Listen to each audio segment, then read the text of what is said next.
La electricidad, Andrés, es muy noble. Tú puedes ver empalmes enrollados y con cinta y funciona. Pero el día que falla es un desastre. Se han perdido negocios, ustedes pueden entrar a ver cuántos por cortocircuito, por una falta de mantenimiento, incluso de modernización. Mi nombre es Andrés Torres y tengo que advertirte algo. Estás a punto de escuchar los casos de éxito de los gigantes de la construcción. Líderes de esta industria que tenemos 3 características en común. Número 1, muchísima hambre para acceder a más y a mejores proyectos. Número 2, los gigantes, nos juntamos con otros gigantes. Y número 3, una visión de ciudades de primer mundo en América Latina. Así que si no tienes una mentalidad lo suficientemente grande, este no es el canal para ti. Pero si tus sueños no tienen límites, te damos la bienvenida a la comunidad número 1 de constructores hispanohablantes, los gigantes de la construcción.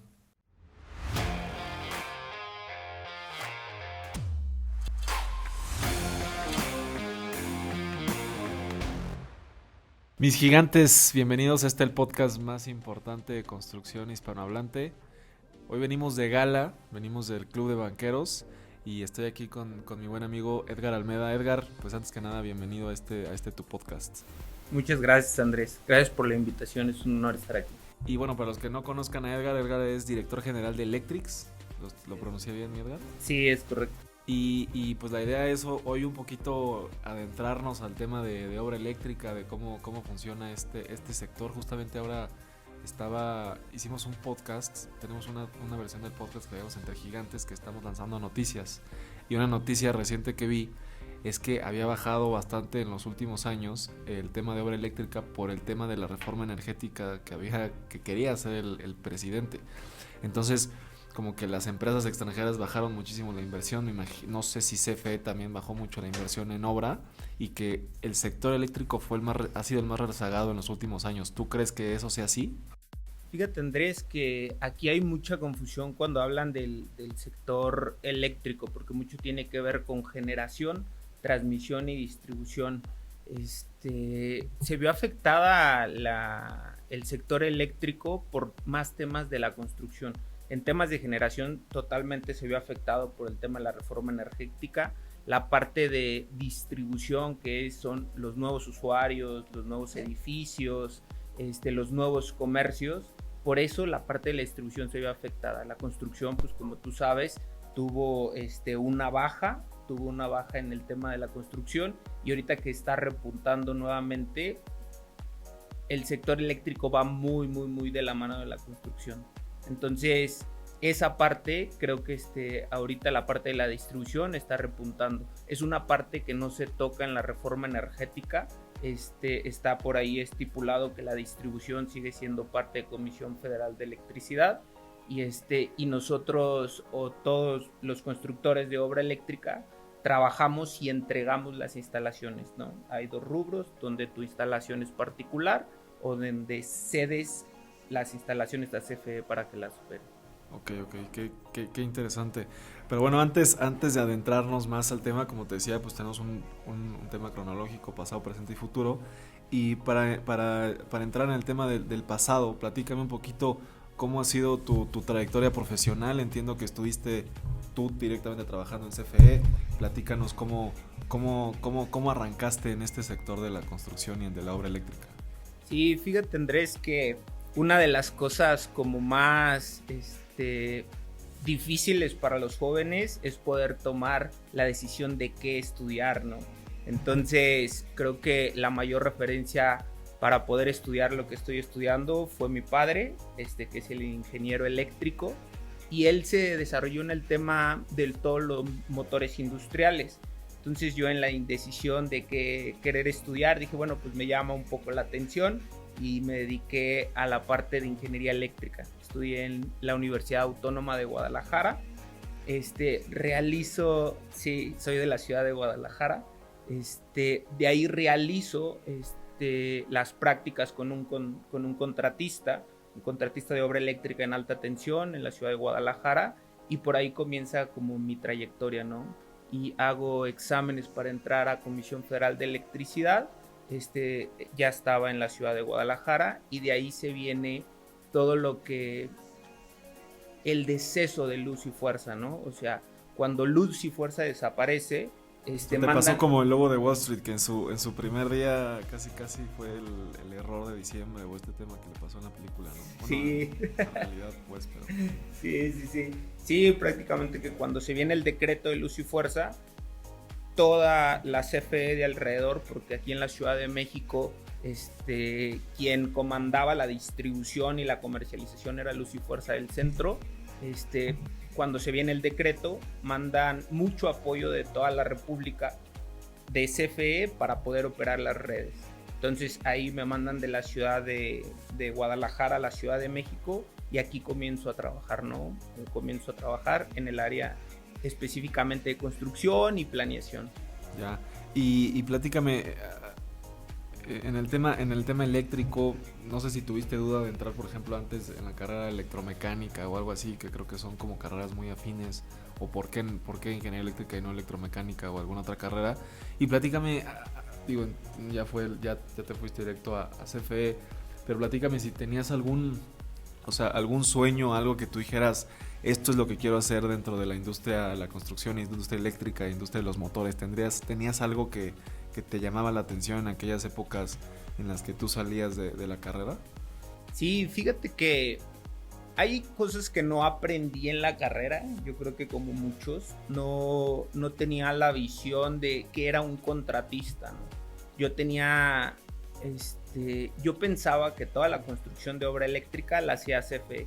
Desde ahí empezaban como las lagunas de poder decir, bueno, ¿y en qué podemos participar, ¿no? Nosotros. Ahí, al salir de la carrera, conozco la parte que es contratistas y entonces resulta que CFE solo da mantenimiento a las líneas eléctricas. No es una constructora, él subcontrata todas estas obras nuevas, obras de mejoras, recalibraciones. Y fíjate que cuando yo salí de la carrera salí un poco aturdido de poder decir, bueno, ¿y ahora hacia dónde, no? Ahora hacia dónde me dirijo.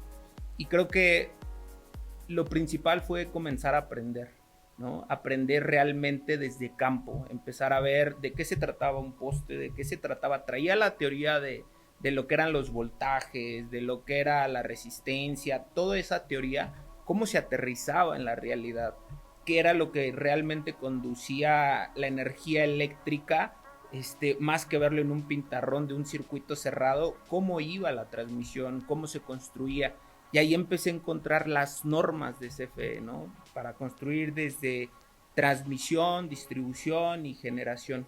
Entonces, me llamó mucho la atención poder ver qué nuevas tecnologías, ese era como mi sueño, ¿no? Traía como que un poco y será posible la bobina Tesla, donde ya no ocupemos conductores.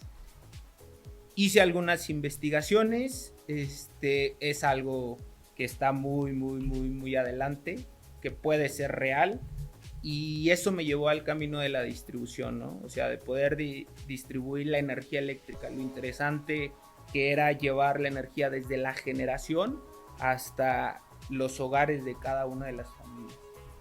Ok, qué interesante. Y platícame, entonces, después de que estuviste en CFE, que imagino que aprendiste mucho trabajando directamente ahí dentro, ¿qué pasó? Y cómo arrancaste, o si inmediatamente arrancaste con Electrix, o ahí cómo fue esos brincos. Sí, fíjate que fue una muy buena escuela, para toda la parte técnica.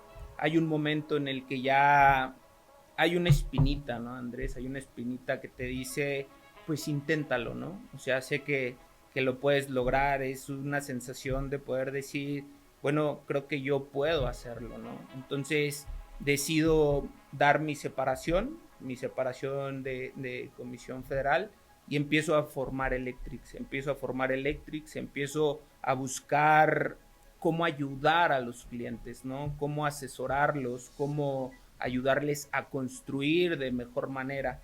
Había una laguna muy importante porque era la salida de Luz y Fuerza del Centro y de Comisión Federal de Electricidad. Entonces, prácticamente, como quien dice, iba iniciando el sector. Ya ahorita es un sector bastante lleno, bastante completo, y ahí comienza Electrix, ¿no? Con la construcción de obra eléctrica en media tensión y ahí comienza la carrera de la empresa. Ok, qué interesante. Y bueno, antes de pasar al tema del presente, platícame un poquito para que la gente sepa la trayectoria de la empresa. Entiendo que has estado en Torre Manacar y algunas torres interesantes dando mantenimiento, o has hecho tú toda la obra eléctrica, o exactamente qué has hecho en esas torres. Sí, mira, nosotros actualmente hacemos dos cosas, que es la construcción de obra eléctrica nueva en media tensión. Por ahí hemos trabajado para Banco Azteca, Grupo Salinas, todo en general Grupo Salinas.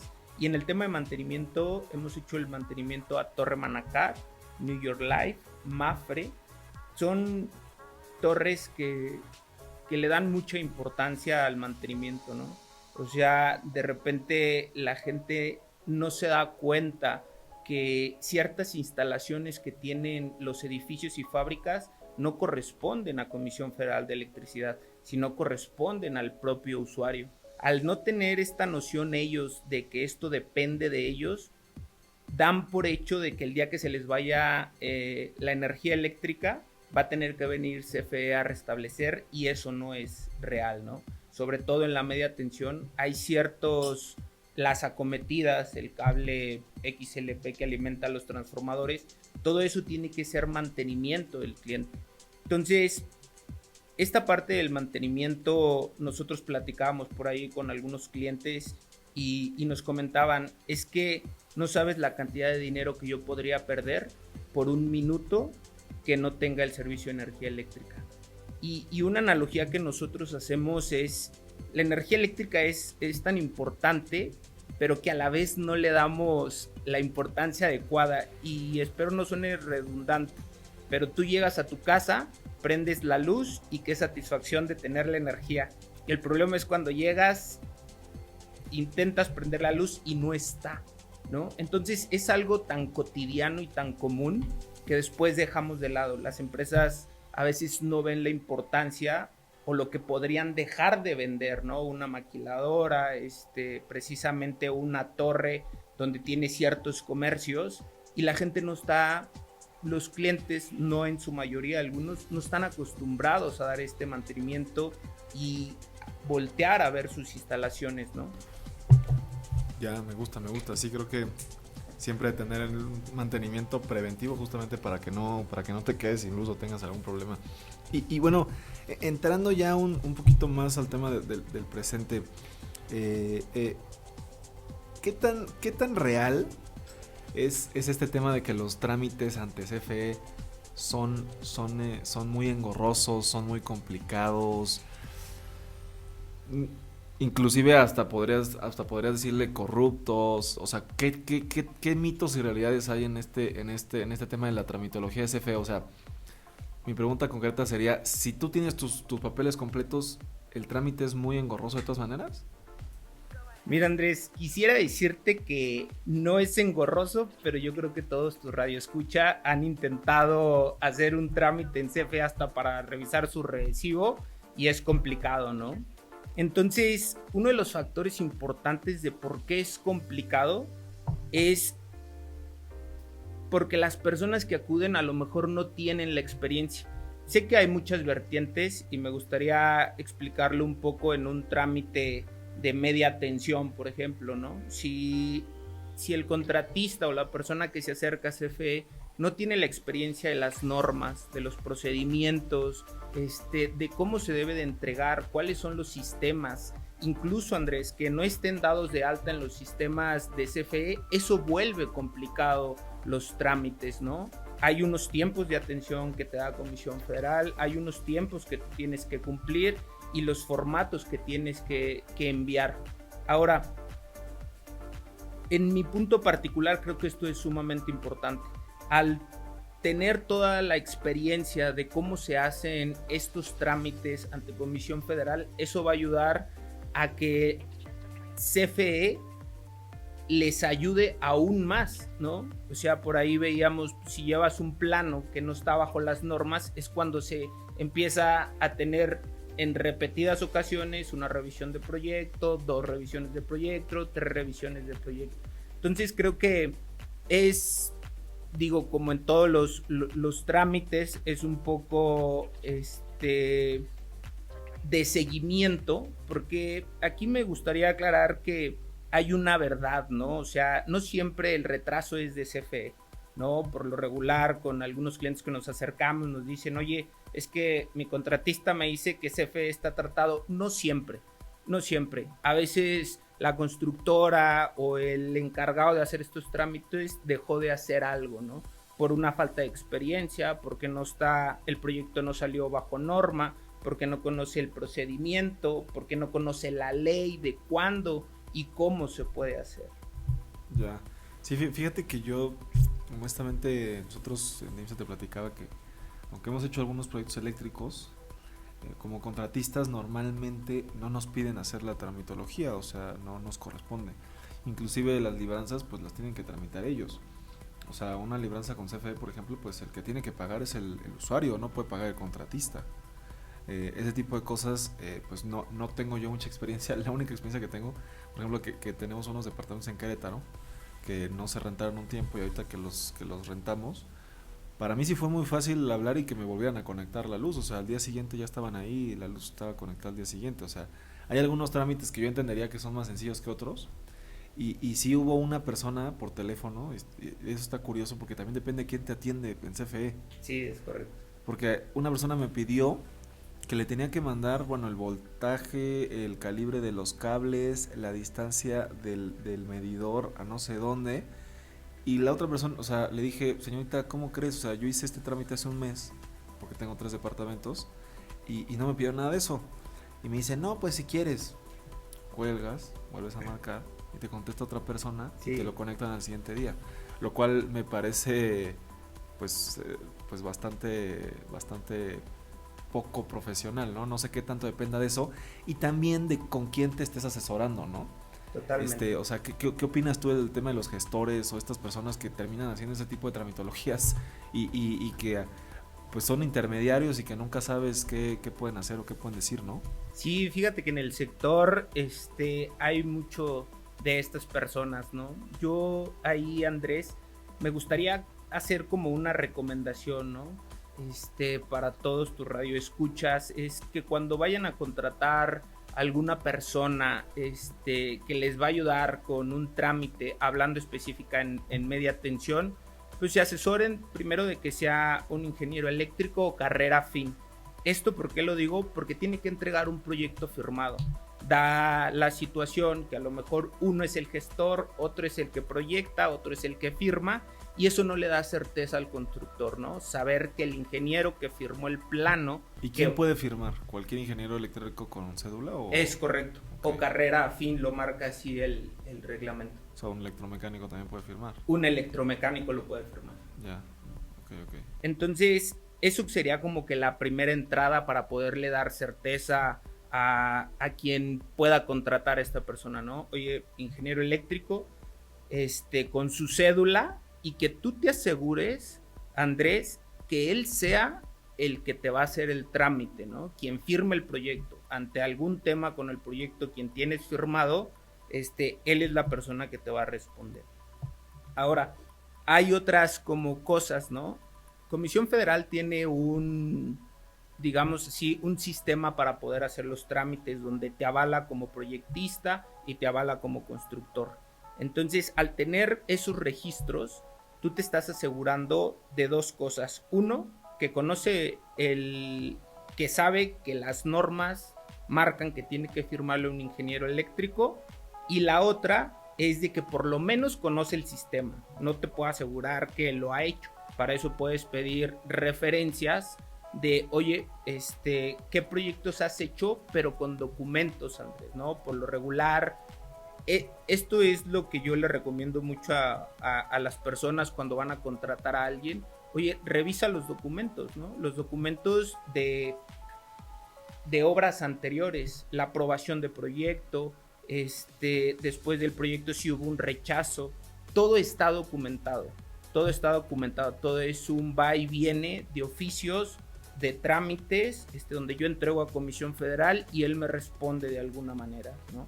Entonces, poderle invertir un poco de tiempo en la selección es sumamente importante. Ahora, ¿por qué alguien con experiencia en la parte de la ley y de que se llama la ley de aportaciones?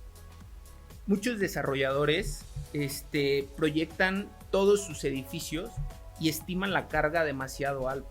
Lo que pierden de vista es que eso va a tener un impacto cuando salga la resolución de CFE y te cobre la cantidad de KVAs, ¿no?, que tú vas a utilizar. O sea, que hay un porcentaje de... O sea, si todo estuviera prendido, pues tendrías esa carga, pero no está ese porcentaje prendido todo el día, o a qué se debe o a qué te refieres. Sí, no, sí, en parte de eso, Andrés, pero me refiero a la proyección de la capacidad. A veces sobredimensiona, ¿no? O sea, un cuarto va a consumir 10 kilowatts, no nos damos el tiempo de poder revisar si realmente los va a consumir. Agarramos esa carga, la ingresamos a Comisión Federal de Electricidad y entonces te dicen, ¿sabes qué? Lo único que tú tienes, lo convertimos a KVA, lo único que tú tienes por ley exento son 3. Entonces, si te das cuenta y tú no dimensionaste bien tus instalaciones, lo único que va a generar es un cobro excesivo de KVAs. El famoso factor miedo. Exacto, pero hay usuarios que se van al factor terror, ¿no? Y entonces sobredimensionan y los costos se ven impactados. Pero al desconocer todo esto, pues no hay la forma de cómo asesorar al constructor, al desarrollador, ¿no? Y caemos en estos temas. Ya, ok. Y un trámite que nosotros sí hemos hecho en alguna ocasión, para la gente que no lo conozca, platícame, ¿qué tan complicadas son las libranzas? El tema de libranzas... ¿Y qué son las libranzas? Ok, las libranzas en la parte eléctrica no es otra cosa más que el corte de energía, ¿no?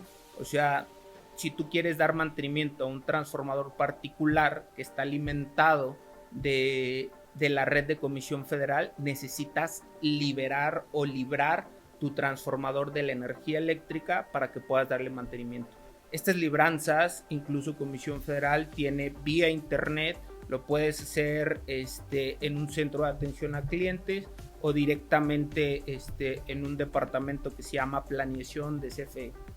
Entonces ahí metes las solicitudes y ellos te la programan. La verdad es de que esto es bastante ágil, pero siempre va a depender, Andrés, del grado de dificultad. No es lo mismo pedir una libranza, voy a decirlo así, para una tienda comercial, un Oxxo o un 7-Eleven, que librar, por ejemplo, Torre Mafre completa para poder hacer los trabajos internos, ¿no? Requiere que tanto la parte interna que va a operar estas libranzas tenga la capacitación, el equipo de seguridad, y CFE tiene que involucrarse con un poco más de gente para poder poner protecciones y no vaya a ocurrir algún problema, ¿no? ¿Quieres ser parte de los gigantes y participar en un episodio del podcast? Te invito a unirte al Club de Gigantes, la red de negocios más innovadora de la industria de la construcción, donde tendremos sesiones privadas con líderes de la industria y buscaremos asociarnos entre los miembros de la comunidad para acceder a más y a mejores proyectos. Te dejo la información completa en la descripción de este episodio o ve a nuestro perfil de Instagram y encuentra más información por allá. Sí, hablando de problemas, bueno, te voy a decir, estos trabajos normalmente se hacen en la noche, ¿no? Es correcto. Pero hablando de problemas, como que la obra eléctrica, no sé si se le dimensiona el hecho del riesgo que existe, ¿no? O sea, a lo mejor de hecho es el siguiente tema justamente, de trabajar en baja tensión, media tensión y alta tensión, ¿no?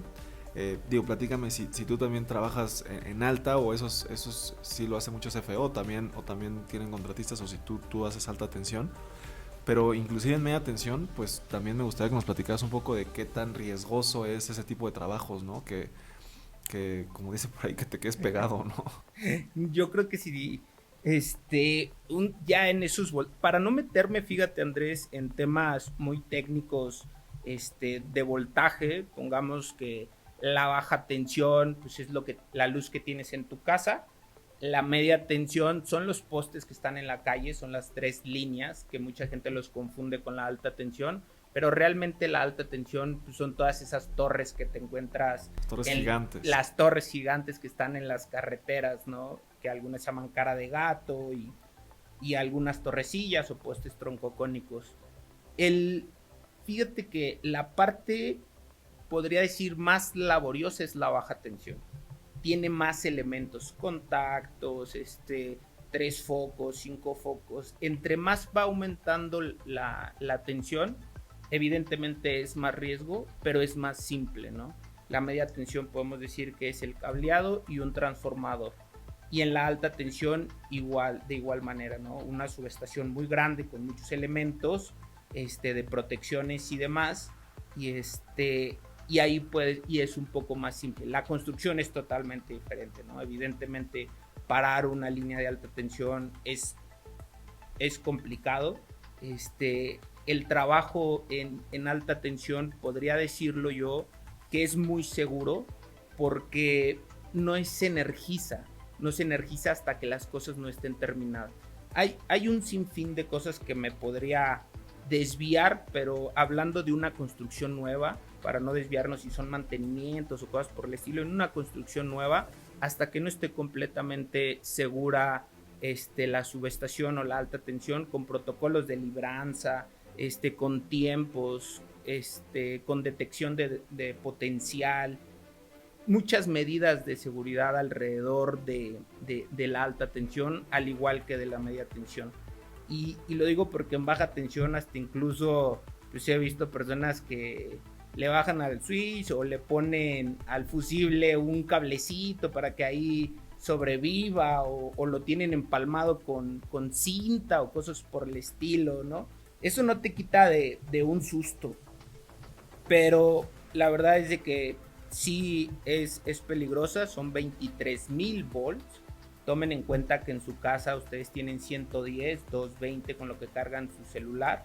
En la red de media tensión los niveles de tensión son 22,000, 15,000 y 34,000. Y en alta tensión pues ya estamos hablando de 115, 400, 230. Ese es el nivel de voltaje, ¿no? A ver, ahí te van 3 preguntas en estos 3 temas. Primero, platícame de qué sirven los famosos fusibles, porque creo que es el tema como más común, ¿no? Que digo, a mí me viene a la cabeza, no sé por qué ahorita, inclusive en el Chavo del 8, o sea, no sé por qué me viene ahorita a la cabeza el tema de fusibles, el Chavo del 8, ¿no? De ir a cambiar el fusible y este tema. Platícame cuándo se necesita en media tensión, dijiste, pues normalmente es la media tensión del transformador, pero cuándo se necesita en media tensión también una subestación. Digo, nosotros no somos especialistas en temas eléctricos, pero cuando sí se necesita la subestación, entendiendo que hasta donde yo dimensiono, la red que está es de media tensión afuera y se necesita una subestación, no sé si por la cantidad de energía, etcétera. Platícame eso. Y en alta tensión, ¿cómo funciona? Esas altas tensiones llegan a las ciudades a ciertas zonas específicas y de ahí ya todo se distribuye en media tensión. Entonces, nada más dame un poco de visión en esos 3 puntos, ¿no? Sí, perfecto. Mira, las subestaciones, ¿cuándo se necesitan las subestaciones? Es un tema del costo de la energía. Si tú te conectas en media tensión, el costo de la energía va a ser más económico. ¿Por qué? Y digo, hay tarifas, no traigo ahorita en la mente el costo de las tarifas que están publicadas en la página de Comisión Federal de Electricidad. Es porque tú estás poniendo tu transformador. Ya CFE no tiene que poner un transformador para poderte dar el servicio, por lo cual se ahorra un activo, se ahorra un mantenimiento y se ahorra una operación, ¿no? Ese sería como que una parte, ¿no? La energía es más económica si pones un transformador. Siguiendo esta ruta van a decir, bueno, pues yo puedo poner un transformador en mi casa. Ahí les diría no. Más o menos en una estimación, aquellos que paguen alrededor de 10,000 pesos mensuales, no bimestrales, pueden ser candidatos a poner una subestación en tema de ahorros. Como que hablando en tema de ahorros, hablando el tema de costos, en ese momento se puede poner una subestación. Y aquí en la Ciudad de México, Andrés, fíjate que hay muchos empresarios, muchos comercios que están en esta tarifa, ¿no? En esta tarifa 3, en esta tarifa cara, vamos a decirlo así, o más costosa. ¿Por qué? Porque están suministrados del transformador de comisión. Si ellos pusieran una subestación eléctrica, ellos reducirían el costo de la energía. Ahora, este transformador requiere una inversión y más o menos en los estudios que hemos hecho, una persona que paga aproximadamente de 10,000 a 15,000 pesos mensuales. Su tiempo de recuperación puede ser 6, 7 años, ¿no? Pero hemos encontrado casos donde pagan 100,000 pesos, 70,000 pesos mensuales. Entonces, esa sería como la parte económica de poder poner una subestación, de poder decir, la carga que yo necesito es muy alta y entonces requiero yo suministrar mi transformador. CFE actualmente todavía existen transformadores de 112.5, los cuales se están retirando y ahora se están colocando transformadores de 75. ¿Qué quiere decir? Que difícilmente CFE, que si tú lo solicitas te lo dan, ¿no? Pero a este precio de la energía. Pero si tú requieres más energía, entonces es más factible poder poner tu transformador. Por la parte económica, por la parte del mantenimiento va a estar a tu cargo y podemos relacionarlo más o menos, para no ser tan técnicos. Ustedes vean un OXXO y son los transformadores, es la cajita verde que está afuera. Para que más o menos dimensionen cuándo se necesitaría, tomen de ejemplo un OXXO que puede tener un transformador de 45 y ese sería como un establecimiento previo, la calidad del servicio y el crecimiento a futuro si lo vas a tener. En algunas partes la gente cree que no va a crecer como en fábricas y entonces dejan un poco obsoletas la red. Ya, sí, ese es un tema, te digo, que me hubiera sabido conocerte antes con el cliente ese, bueno, el prospecto ese que no pudimos cerrar, pero que necesitaba ese tipo de cosas y justamente lo que les preocupaba era el costo del que estaban pagando a Comisión Federal. Y nada más rápido, el tema de alta tensión y de los fusibles, platícame rápido. Ah, sí, mira, el tema de los fusibles, voy a ser un poco coloquial, es la cajita esa que tenemos en los interruptores, que bueno, algunos ya son más nuevos y son termomagnéticos y operan, pero hablando de los fusibles, esos viejitos que nosotros utilizamos para poderlos abrir, esos van a detectar la falla. ¿Cuál es el error más común? Que entonces, como se me está yendo el fusible, déjame le pongo un fusible más grande, ¿no? Para que no se vaya la luz. Porque es como una seguridad, ¿no? Exacto. O sea, para que si todo lo que tienes instalado tiene cierta capacidad y tú le estás exigiendo más, no te lo dé, porque si no puedes arruinar la línea o algo, ¿no? No lo pudiste haber dicho mejor, así es. Los ponen y realmente lo único que están haciendo es dejar, como quien dice, un paso libre de la falla hacia tu casa, hacia tu comercio. Que algo te puede explotar. Es correcto. O puede dañar algún equipo con una sobretensión. Ya. Y el tema de las redes, o sea, las líneas de alta tensión llegan a una, por así llamarlo, una mega subestación que a su vez después ya se divide en media tensión. ¿Eso es lo que hacen esas redes de alta tensión? Sí, todo viene a partir de una generación, la que ustedes se les ocurra decir, eólica, termoeléctrica, ahí se genera la energía y toda esta electricidad, como viene en grandes capacidades, para no meterme en temas técnicos, entra por las líneas de alta tensión, ¿no? Que son las torres que vemos en la carretera, por ahí viaja toda la energía. Cuando la generación está muy lejos del punto a suministrar, hay unas subestaciones que se llaman subestaciones elevadoras. ¿Qué quiere decir? Como que se le va acabando la fuerza a la electricidad, llega a esa subestación y la vuelve a elevar. Y entonces continúa por las líneas de transmisión. Después llegan a subestaciones de distribución. Cuando llega esta, ojo, unas son subestaciones de transmisión y otras de distribución. Cuando llega la energía de distribución, puede ser, por ejemplo, aquí en la Ciudad de México, 230, convierte el transformador a 23 y ahí es cuando salen los circuitos. Una subestación puede tener 12 circuitos. ¿Qué quiero decir con circuitos? Si ustedes ven afuera de su casa, va un poste sobre otro, pero eso viene conectado desde la subestación y ese puede ser un circuito. Como quien dice, de la subestación se abre un ramal de 12 circuitos que van alimentando todas las casas, van alimentando transformadores particulares, van alimentando transformadores de CFE y un sinfín de equipo eléctrico que tiene la red, ¿no? Están conectados, digo, a lo mejor nuestros radioescucha se habrán dado cuenta que desde hace un tiempo acá sí se va la luz, pero no tanto, ¿no? Entonces es porque ya tienen equipos. Se te puede ir la luz, no sé, a lo mejor 30 segundos o 2 minutos, 5 minutos y regresa. Eso es porque ya un equipo automático en la red operó para poder enlazar un circuito que no tiene energía con otro circuito que sí tiene energía. Y posteriormente de esos transformadores, pues ya salen lo que vienen, los cables que ustedes ven llamados acometida, llega a tu medidor, pero ya llega transformada a lo que tú necesites. Ya, es un tema. Y digo nada más rápido, si llegan esas líneas de transmisión gigantes a la subestación y esa energía no se está consumiendo en esa zona, ¿es ahí donde funciona el sistema de tierras? ¿Todo se va al sistema de tierras y la energía se difumina? ¿O esa energía si no se consume, qué le pasa?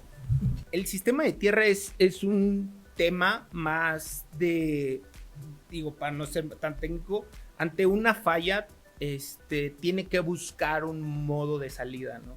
Un modo de salida donde se pueda ir la energía. Ante una falla se viene la descarga y manda por un sistema de tierra, ya sea de mallas, ya sea con electrodos, y ahí es donde se descarga la energía. Sí, o sea, es justo para fallas y para si no se consumió también, o la energía que no se consume sí se va al sistema de tierras o no.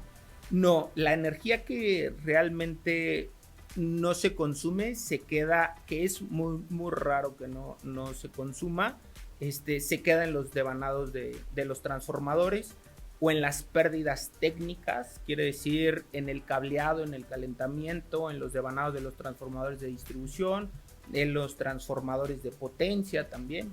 Ya, ok, interesante.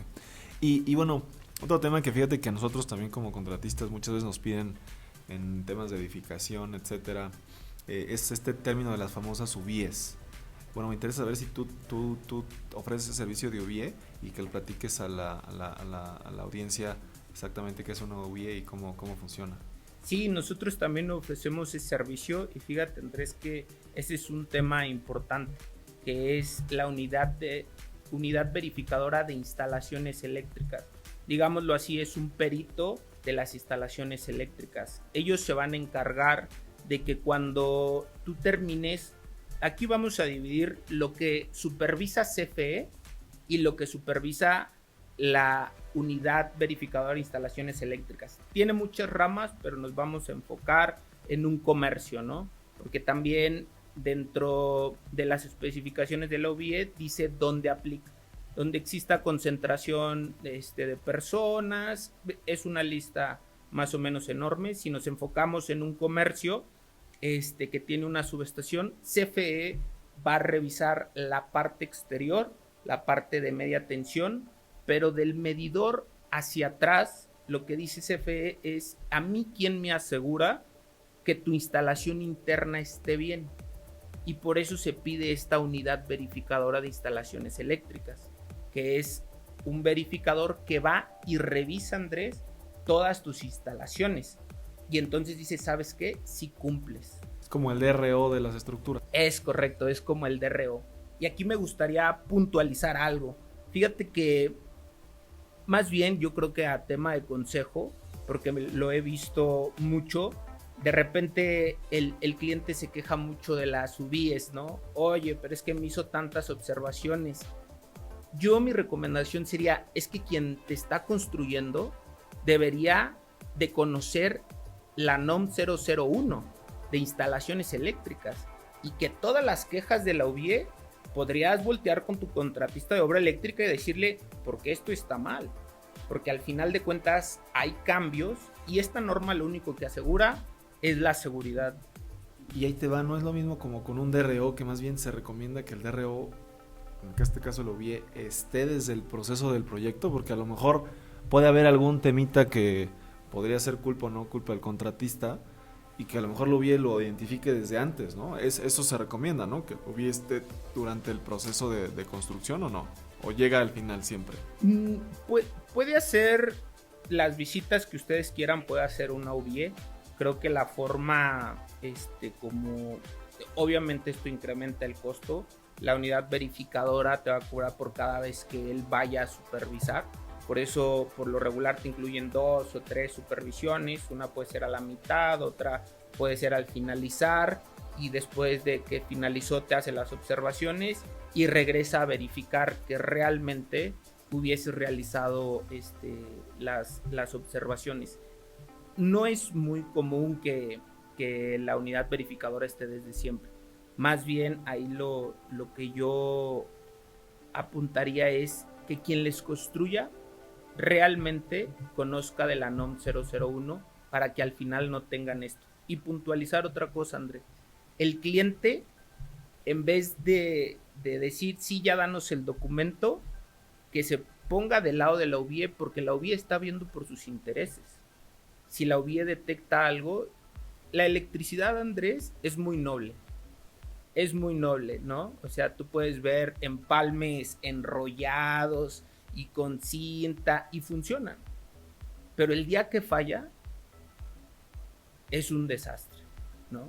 Se han perdido negocios. Ustedes pueden entrar a ver cuántos por cortocircuito, los incidentes que hemos tenido por temas eléctricos, por una falta de mantenimiento, por una falta incluso de modernización, ¿no? Entonces, permitan que las unidades verificadoras estén de su lado para que puedan asegurar y decirle al constructor, tus instalaciones están bien.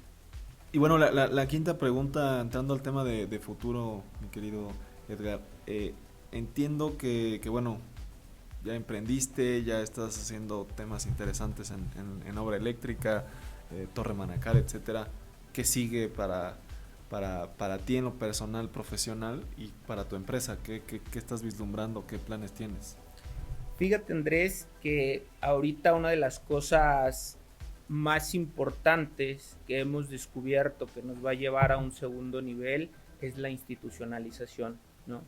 Y la institucionalización pues habla de todo este tema digital, toda esta toma de decisiones, la gente, como tú comentabas en tus podcasts, la gente correcta, poder seleccionar a las personas adecuadas con la capacitación adecuada.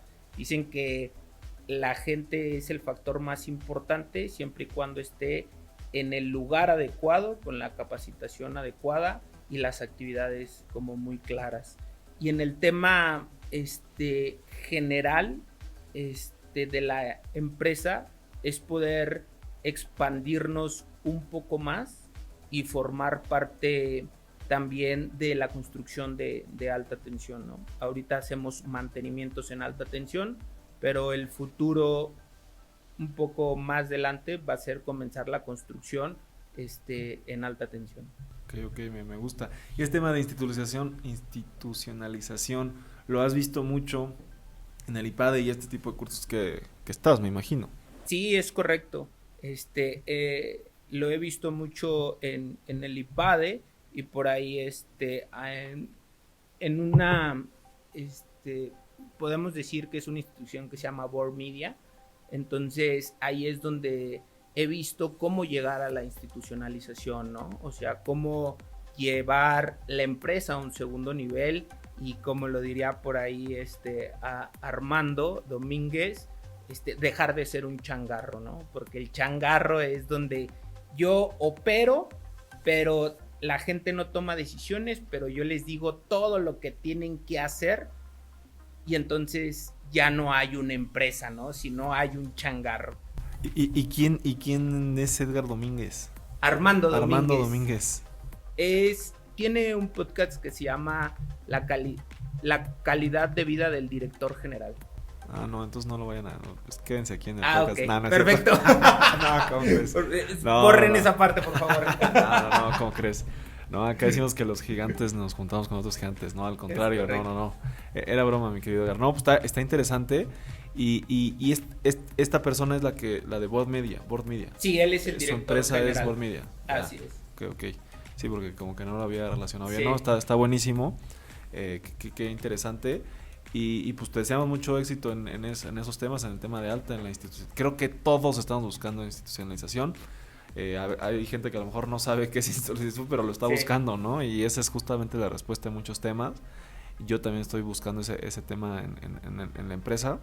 Y bueno, pues mi querido Edgar, antes de pasar a una pregunta bonus con la que terminamos todos nuestros episodios, me gustaría que nos platicaras, si a alguien le interesó todos estos temas que platicamos, cómo te pueden contactar o dónde te pueden buscar a ti, a tu empresa o lo que gustes dejar de medio de contacto. Sí, mira, les dejo mi número de teléfono, es Edgar Raúl Almeda Fernández. Mi número de teléfono es 5513 04 22 32. Nuestra página de internet es electrix.com.mx, y pues también por todos los medios de LinkedIn, ¿no? Me encuentran como Edgar Almeda Fernández. O también puede ser por Instagram, y ahí me encuentran como Edgar Almeda. De lujo. Pues ahí para que vayan a buscar a Edgar en cualquier tema de obra eléctrica. Y mi querido Edgar, pues la pregunta bonus con la que tenemos todos los episodios. Aquí en Gigantes de la Construcción nos tenemos el objetivo de construir una ciudad 100% inteligente, 100% sustentable y en América Latina. Desde tu experiencia en el tema de obra eléctrica, tanto como servidor público, como emprendedor, como empresario, pero también es una opinión personal, ¿cuáles serían las características que tiene que tener una ciudad para que la pudieras considerar como una ciudad perfecta? Fíjate que en la parte de electricidad, que realmente las redes, ya hay un proyecto, un prototipo, de empresa inteligente en la red eléctrica, creo que es en la parte de Polanco, donde todo opera a través por sí solo. Si siente ausencia de potencial, no hay, vamos a decir, no hay energía, inmediatamente él hace los movimientos para que pueda tener la energía. Creo que la energía, poder automatizar ya estas partes, evidentemente sería fabuloso que todo fuera subterráneo, que es bastante caro, pero poderlo automatizar al 100% para tener la continuidad del servicio de energía eléctrica automatizado. Sí, creo que una ciudad perfecta no podría haber ahí mil cables, ¿no? Exacto. Y hay inclusive hay veces que en una foto se ven terribles, ¿no? Entonces, ¿cómo voy a tomar una foto aquí, no? Y en el tema de automatización, creo que sí hay, o sea, si te entiendo bien, o sea, hay como ya este nivel de automatización, por así llamarlo, que entras a ciertos lugares, se apaga la luz, se prende, sale, se apaga, ¿no? Eso también tú lo dices en las redes eléctricas. Es o sea, correcto. Que también si está recibiendo menos electricidad, pues demandas más para acá, hacia donde está recibiendo más. ¿Eso es a lo que te refieres? Es correcto, que lo haga en automático. Hay muchos equipos ya instalados automáticos en las redes de distribución. Falta más para poder llegar a esta parte, ¿no? De siempre tener una continuidad operada a través de, se llaman equipos restauradores, que restauran la energía, ¿no? Hacen pruebas de, por ejemplo, que hay una rama, entonces el restaurador lo detecta y es cuando tú te quedas un momento sin luz, porque él hace un conteo de poder decir, bueno, voy a volver a intentar, porque a lo mejor fue una rama, y vuelve a intentar, y es cuando a lo mejor tienes ya energía eléctrica. Pero si intenta y resulta que no entra la energía, que no hay continuidad, posiblemente pueden programarlo 2 intentos, 3 intentos, porque puede ser que no sea una rama y que chocaron un poste y colapsó, y entonces el equipo detecta que es una falla permanente. Entonces se quedan sin energía eléctrica, incluso para que no vaya a ocurrir un accidente, ¿no? Con las líneas en el piso. Ya, ok. Fíjate que digo, no sé si es algo similar, pero te comentaba que nosotros trabajamos en la UNAM. Nosotros tuvimos un contrato con la UNAM en el cual hicimos una actualización de 16 subestaciones. Se cambiaron los equipos antiguos y se instalaron equipos nuevos de marca Ormazábal. Para que nos patrocine Ormazábal el podcast. Te voy a contactar con Impacting, seguro que sí. Y bueno, esos equipos, digo, te repito, yo no soy tan técnico, especialista, pero entiendo que tenían un sistema de control, porque en la UNAM todo lo tenían vinculado a un tema que le llaman el búnker, ¿no? Entonces en este búnker ellos también pueden decir, ¿sabes qué? Tenemos un tema, apaga la subestación 2, ¿no? Y entonces desde esa oficina, por así decirlo, de los técnicos de la UNAM, ellos pueden manejar toda la universidad, sin inclusive abrir la puerta. O sea, nosotros teníamos que hablarles a ellos para pedirles que abrieran la puerta para entrar a la subestación y desde su búnker lo abrían, ¿no? O sea, no tienen que irte a abrir la puerta. Entonces como que tienen ese tipo de automatizaciones. No sé si eso está muy básico o si es como el camino hacia allá, o qué opinas de ello. No, sí, incluso eso ya se hace actualmente. ¿Sí, ¿Cómo se llaman? ¿Sistemas de control? Sistemas de control. Así es, para poderlo controlar vía remota, estos restauradores los operan desde un centro de control. Creo que el futuro sería que lo pudieran hacer solos. Sin la persona pagando y prendiendo. Exacto. Ya. Que pudieran hacer solos y pudieran entender la lógica del comportamiento del usuario que está, valga la redundancia, usando la energía eléctrica, y sobre todo las fallas. Creo que eso es la parte más importante. Buscar la forma de cómo detectar las fallas y restablecerlas. Sé que hay fallas como por ejemplo un choque, pero tendríamos que tener una red de respaldo. Como quien dice, estos circuitos tendrían que estar sumamente enlazados entre ellos y conectados a otra fuente o a otra subestación. Ya, de lujo, mi querido Edgar. Pues agradecerte, como siempre terminamos aquí diciendo que ya lo eras, pero el día de hoy te queremos nombrar un gigante de la construcción. Muchas gracias por tu tiempo y muchas gracias por estar acá en el podcast. Muchas gracias, Andrés. Es un honor estar aquí y agradezco la invitación y poder formar parte de Gigantes de la Construcción. No, pues muchas gracias a ti, Edgar. Y bueno, a mí me pueden encontrar en todas mis redes como ingeniero.andrestorres. Por ahí para cualquier tema de administración de obra. Tenemos una empresa constructora de más de 30 años en el mercado. Y en Gigantes de la Construcción tenemos desayuno el 1 de junio. No sé cuándo va a salir este podcast, pero bueno, se nos están acabando los boletos de los desayunos muy rápido. Solo estamos vendiendo 15 lugares. Entonces si quieres venir al siguiente desayuno, pues ahí búscanos en Instagram a mí o a Gigantes de la Construcción. Estamos planeando por ahí un desayuno en Querétaro también. Entonces para que estén atentos si nos escuchan desde Querétaro. Y pues nos vemos muy pronto con un episodio nuevo.